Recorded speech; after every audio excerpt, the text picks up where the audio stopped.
The massive alien ship hung over Earth like a dark cloud. Its size blocked sunlight in some areas below. People all over the world looked up with fear and wonder. In a secure room deep underground, military leaders from many countries gathered quickly. Maps, screens, and data displays covered the walls. The room buzzed with urgent voices and the clicking of keyboards. Admiral Kim Ji-won stood tall despite the weight on her shoulders. Her uniform was perfectly pressed, her expression calm despite the crisis. She had fought in many battles, but nothing like this. Today she represented not just her country, but all of humanity. "The aliens are broadcasting on all frequencies," said a young officer. "They want to speak with Earth's leader." Commander Park Do-hyun rushed into the room holding a tablet. His usually confident face looked worried in the blue glow of the screens. "Admiral, our satellites confirm over 20 vessels in orbit. The main ship is 3 kilometers long. Nothing in our arsenal can match their technology." Admiral Kim nodded. "Put them on screen. Let's see what we're dealing with." The main display flickered. Where they expected to see something somewhat human-like, they instead saw a being that evolution had shaped very differently. Supreme Commander Talek had 6 eyes arranged in a circle around a central point. His skin was gray-green with a metallic sheen. When he moved, it was with the fluid grace of something with more joints than a human. "People of Earth," Talek spoke in perfect English, his voice oddly musical. "I am Supreme Commander Talek of the Galactic Concordat. We represent 500 worlds across this spiral arm of the galaxy. Your planet has resources we require. Your resistance would be pointless and wasteful." The room fell silent. Admiral Kim stepped forward. "This is Admiral Kim Ji-won of Earth. We welcome peaceful contact with other worlds. We suggest diplomatic talks to—" Talek's mouth parts clicked rapidly, interrupting her. "Diplomacy? You misunderstand. This is not a negotiation. The Concordat does not negotiate with pre-spacefaring species. You will submit to resource extraction or face extinction. You have one Earth rotation to decide." General Taylor of the United States stood up angrily. "We should launch everything we have. Show them we won't go down without a fight." "No," Admiral Kim said firmly. "We cannot rush into war against an enemy we know nothing about." She turned back to the screen. "Supreme Commander, surely there's room for peaceful discussion. Earth wishes to join the galactic community as equals, not subjects." The aliens' 6 eyes blinked in sequence. "Primitive bipeds. Your development level is barely Category 3. You still fight among yourselves for resources. Your technology is crude. Your understanding of the universe is limited. What could you possibly offer as equals?" "Creativity," Admiral Kim answered, without hesitation. "Resilience, different perspectives. The galaxy must be stronger with diversity." "We have studied your transmissions for decades," Talek responded. "Your species spends most of its energy on warfare. You destroy your own environment. You are divided by invisible lines on your planet's surface. Perhaps a demonstration will help you understand your situation." The screen split to show a view of Earth's moon. The small research base there housed 200 scientists and support staff. Admiral Kim's heart raced. "Talek, those people are civilians, scientists. If you harm them—" A bright flash of light erupted from the alien ship. On the moon's surface, the research station and several square kilometers around it simply vanished, leaving a perfectly circular, glassy crater. Gasps and cries filled the war room. From windows around the world, people could see the flash on the moon's surface with their naked eyes. "That was our smallest weapon," Talek said calmly. "Your nuclear arsenals cannot reach our ships. Your missiles would be destroyed before leaving. Your atmosphere. Consider your position carefully." The screen went black. Communication systems worldwide suddenly failed. The aliens had cut off all satellite links and major communications networks. In the stunned silence that followed, Admiral Kim's mind worked quickly. She knew what was coming. Humanity would not surrender. The aliens had just ensured that by their casual cruelty. She walked to an old radio system that still worked without satellites. As the emergency backup network established itself, she transmitted one message to military commands worldwide. "This is Admiral Kim. The Concordat has attacked Moon Base Alpha, killing all personnel. We now face an extinction-level threat. Activate Protocol Omega. They believe we are weak and divided. Let's show them why starting a war with humans was their greatest mistake. You have no idea what you've just done." She turned to her officers. Her eyes held a cold fire. "They studied our broadcasts but missed the most important lesson of human history. We are at our most dangerous when fighting for survival." Supreme Commander Talek slammed his fist against the control panel. The holographic battle map showed yet another failed attack on the human defenses. 3 months had passed since the Concordat arrived at Earth, and what should have been a simple conquest had turned into a nightmare. "Impossible," he hissed, his 6 eyes narrowing as he studied the battle reports. The creatures called humans were supposed to be easy prey. Their technology was primitive, their planet divided, their weapons laughable compared to Concordat power. Yet somehow they refused to fall. "Supreme Commander," said his second-in-command nervously, "we've lost another destroyer.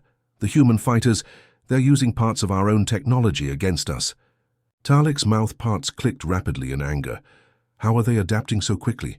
No species has ever reversed our technology in less than years, much less months. Far below, in Earth's orbit, Captain Li Minji felt a rush of satisfaction as she guided her fighter through the floating wreckage of what had been a Concordat destroyer. Her small craft didn't look impressive, a patched-together mix of human and alien technology, but it moved with impossible speed and grace, dancing between larger enemy ships. "Eagle Squadron, form up," she called to her pilots. "Remember the plan? Formation Delta. Target their propulsion systems first, then weapons."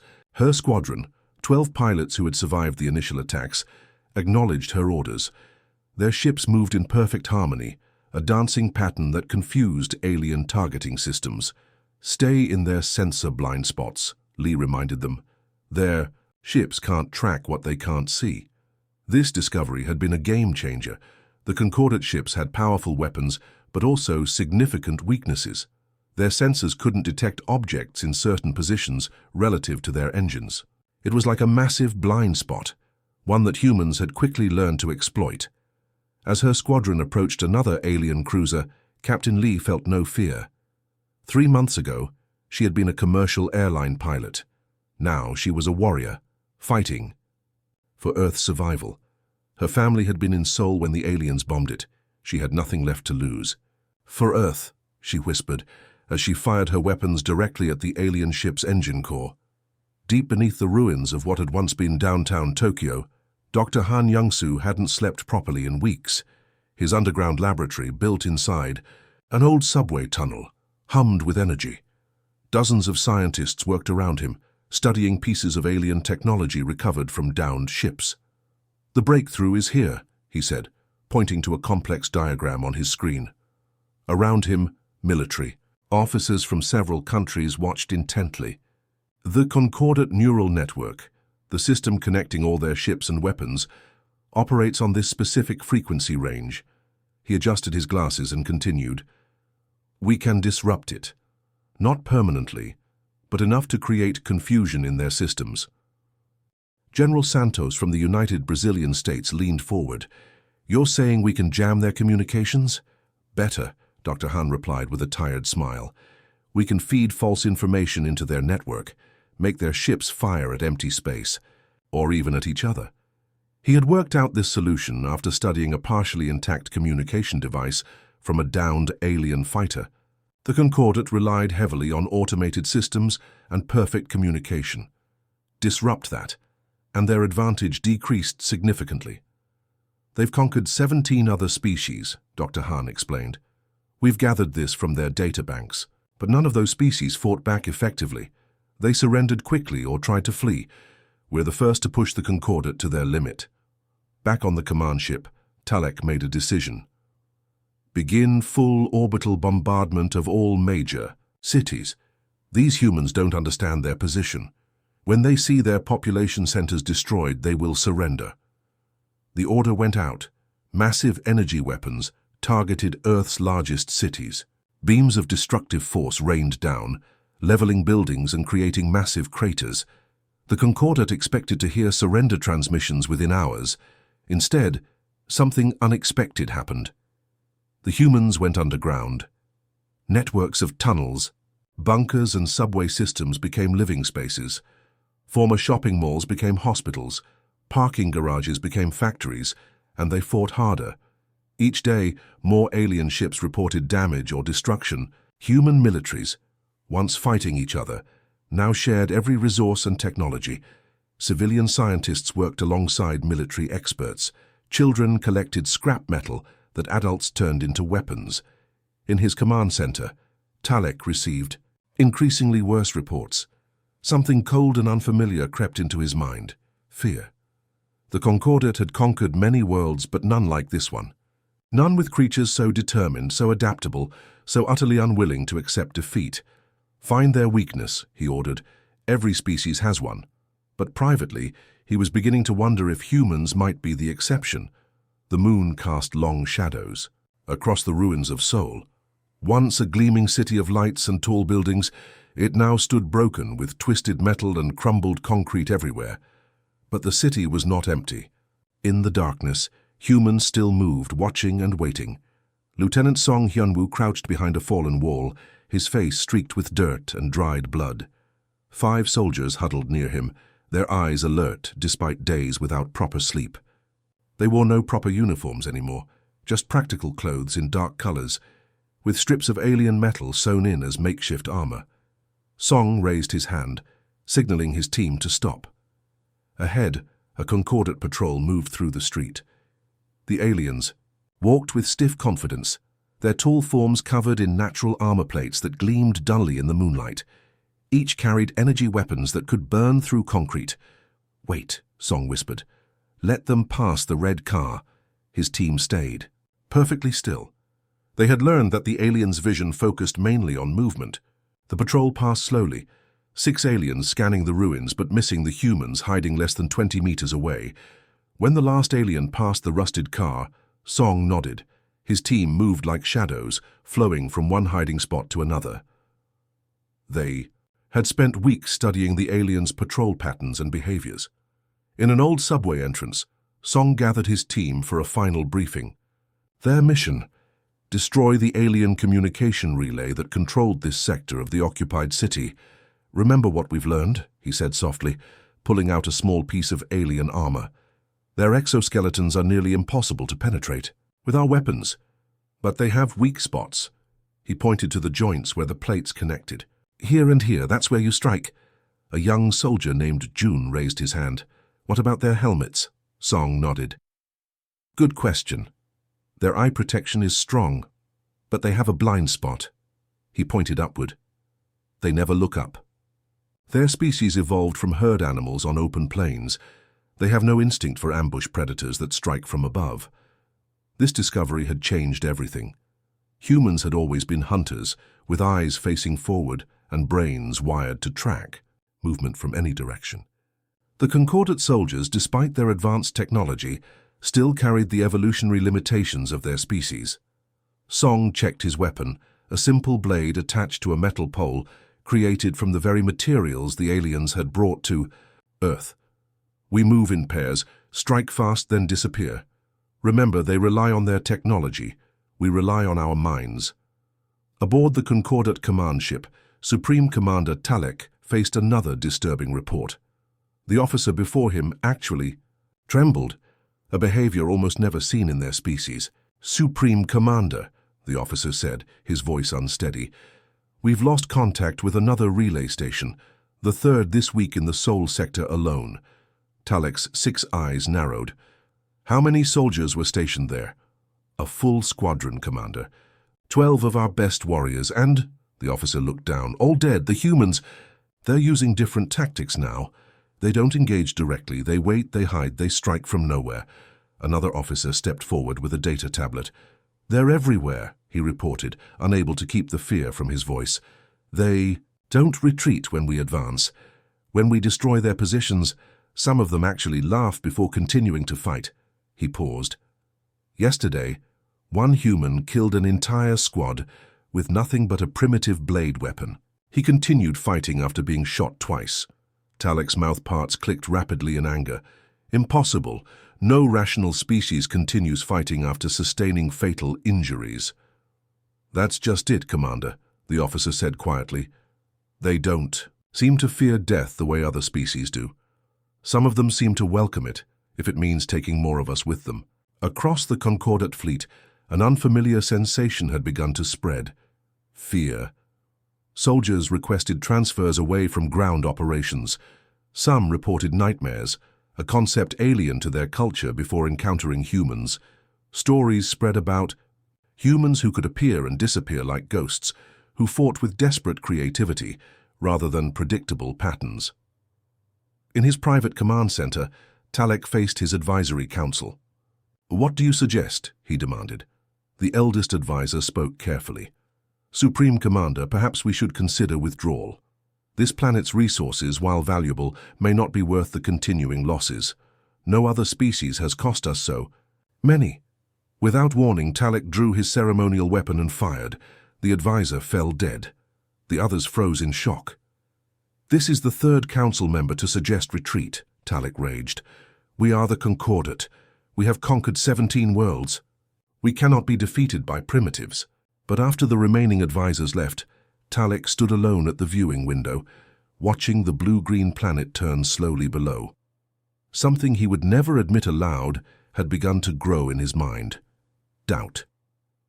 On the planet below, Lieutenant Song and his team moved silently toward their target, just one small group among thousands across Earth who had learned that humanity's greatest weapon wasn't technology, but the unyielding will to survive. The stars shone coldly in the blackness of space. For 6 months, the war between Earth and the Concordat had raged. The humans, despite their inferior technology, had somehow held their ground, but now the balance was about to shift.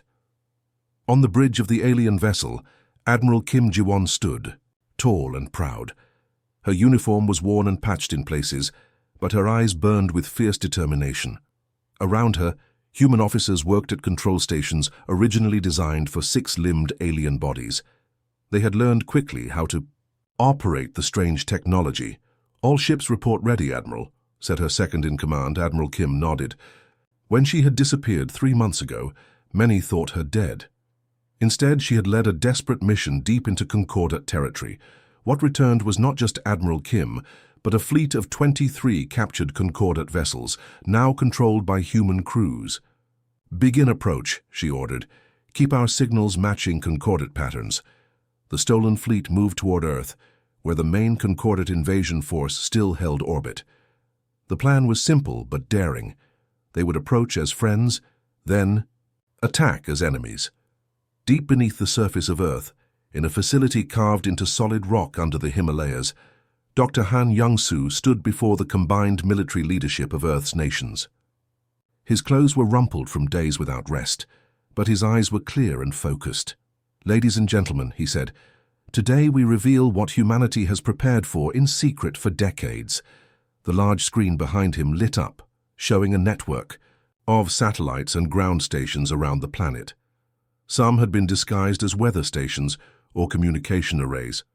Others had been hidden in plain sight, their true purpose concealed even from most governments. "Project Sunfire is now operational," Dr. Han announced with quiet pride.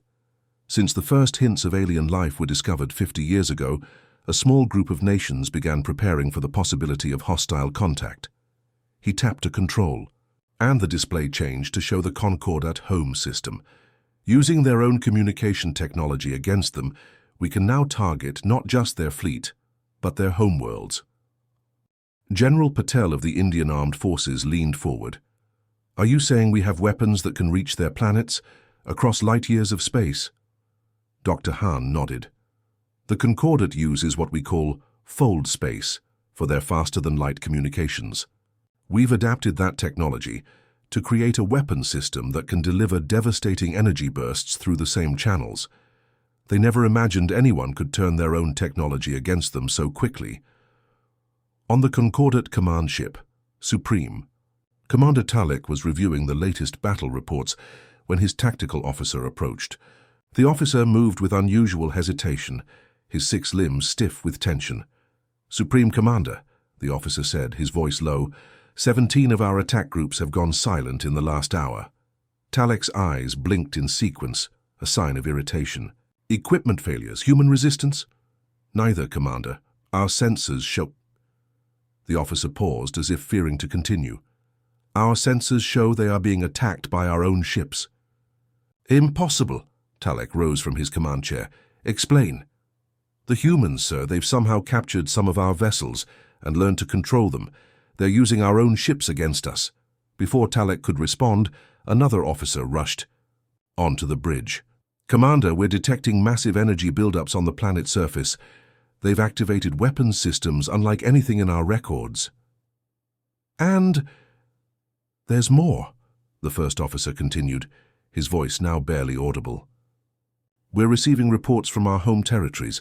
The Vesperi and Durrani worlds are in open rebellion. They say if humans can resist us, so can they. For the first time in his long military career, Talek felt something new creep into his mind. Not just doubt, but real uncertainty. He had led countless conquest missions. Every species the Concordat encountered either surrendered immediately or was quickly overwhelmed. None had ever turned the tide of battle like this. He walked slowly to the viewing window and stared at the blue-green planet below. The intelligence reports had described humans as technologically inferior, politically disunited, and militarily primitive. Easy targets, a simple conquest. The reports were wrong. What the reports had failed to mention was humanity's defining trait. When backed into a corner, humans didn't surrender or flee or cower in fear. They became more dangerous, more determined, more deadly. As if to confirm his thoughts, alarms began blaring across the command ship.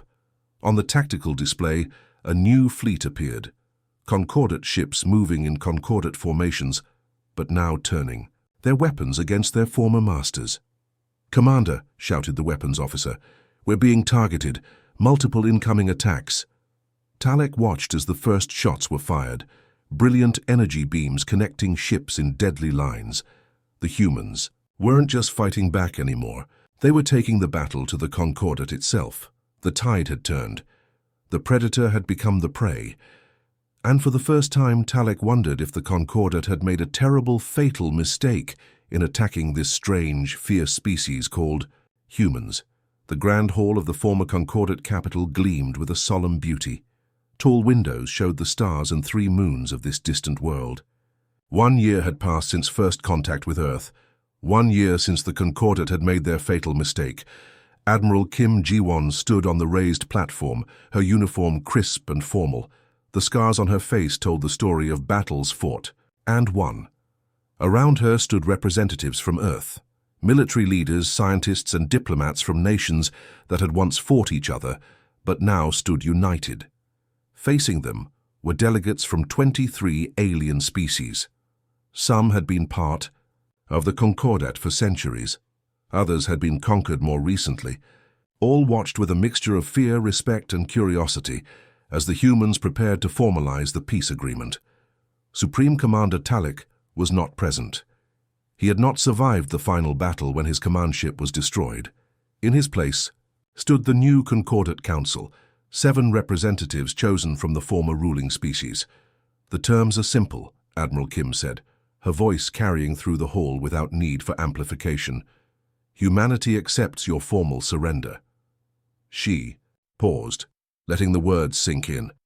Many of the alien delegates shifted uncomfortably. They had expected harsh demands, possibly even planetary occupation or resource seizure, the very things the Concordat had planned for Earth. But we have no interest in conquest, Admiral Kim continued. Each world will regain its sovereignty. The Concordat may continue as a trading alliance if you wish, but no species will rule over another. Murmurs of surprise rippled through the gathered aliens. This was not how conquests usually ended. The leading council member, an older female named Vresh, stepped forward. We accept these terms, she said formally. The Concordat recognizes Earth as a sovereign power and agrees to the dissolution of our military authority over member worlds. Dr. Han Yongsu, standing beside Admiral Kim, activated a small device.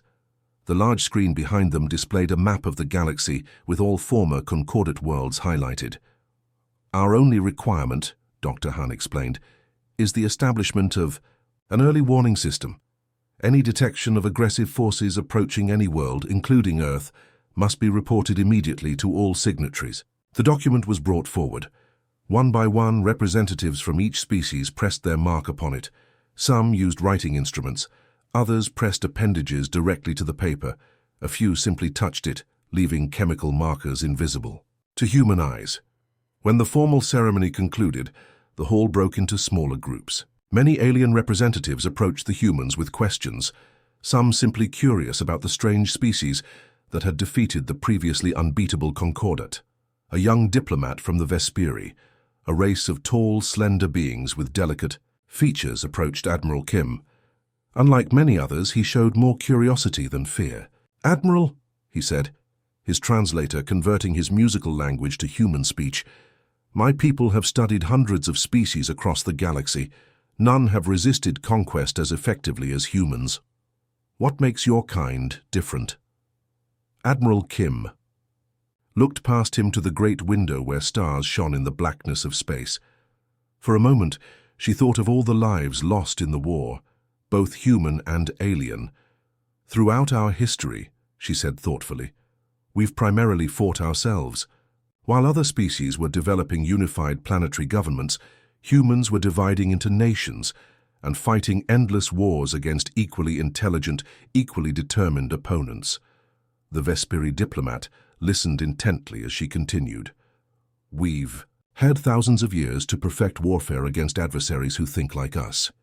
We've developed strategies for every situation, from overwhelming force to desperate last stands." She turned to face him directly. "When the Concordat attacked us, you weren't facing a species that evolved avoiding conflict.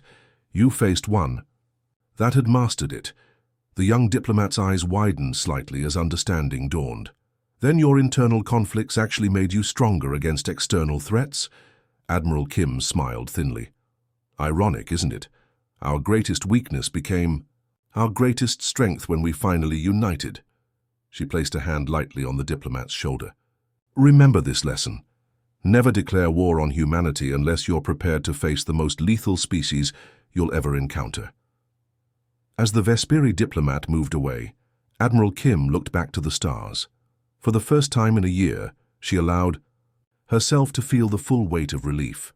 Humanity had not only survived its first contact with alien life, but had earned a place of respect among the stars. The price had been high, but the future now stretched before them, not as conquered subjects, but as equals in a wider galaxy.